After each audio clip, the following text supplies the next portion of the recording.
Voilà un an que la RGPD est en place en Europe. Concrètement, est-ce que d'un point de vue des consommateurs, à titre personnel, ça a changé quelque chose pour moi? Pas grand-chose dans les faits, dans mon quotidien. Au-delà de ça, vis-à-vis de l'entreprise, ça a changé énormément de choses. À tel point que la semaine dernière, Mark Zuckerberg, donc le PDG de Facebook, a demandé au G8 la possibilité de pouvoir déployer la RGPD partout dans le monde.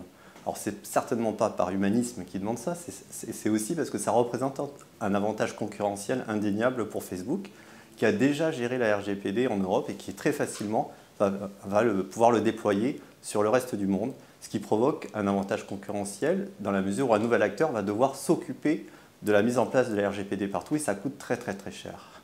Dans ce cadre-là, les entreprises européennes, que font-elles vis-à-vis de la RGPD? Est-ce que ça a changé quelque chose? Comme je disais tout à l'heure, oui, ça a changé quelque chose parce que l'équilibre entre le consommateur et l'entreprise a changé. Dans le passé, les données appartenaient à l'entreprise. Aujourd'hui, le consommateur a repris le droit sur ces données. Et du coup, il y a un nouvel équilibre qui s'instaure puisque l'entreprise va devoir expliquer au consommateur qu'en fournissant ces données, elle va pouvoir lui proposer une expérience différente, personnalisée. Donc c'est donnant-donnant. Je vais expliquer à mon consommateur que grâce à ces données, grâce à la connaissance client que je vais pouvoir en prendre, je vais mieux le connaître, mieux le cerner, mieux l'appréhender.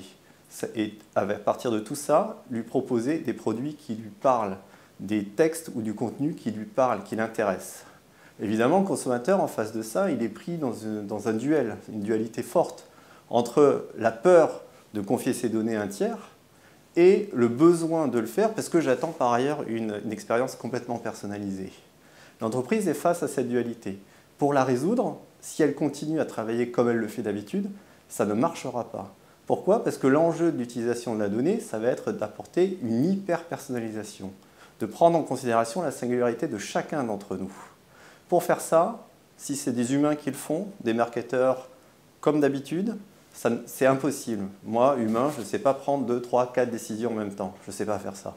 Alors des milliers, des millions, des milliards de décisions. C'est totalement impossible. D'où l'avènement de l'intelligence artificielle, d'où l'avènement de l'abandon de l'humain de prendre une décision, afin de laisser les algorithmes le faire, afin de se rapprocher de plus en plus de la singularité de chacun d'entre nous. C'est à cette condition, et uniquement à cette condition, que l'entreprise va pouvoir fabriquer une différenciation concurrentielle vis-à-vis de ses compétiteurs.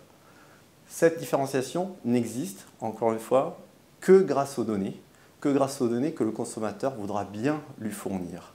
D'où le fait que la RGPD est pour moi une opportunité incroyable de changer le futur de la relation client.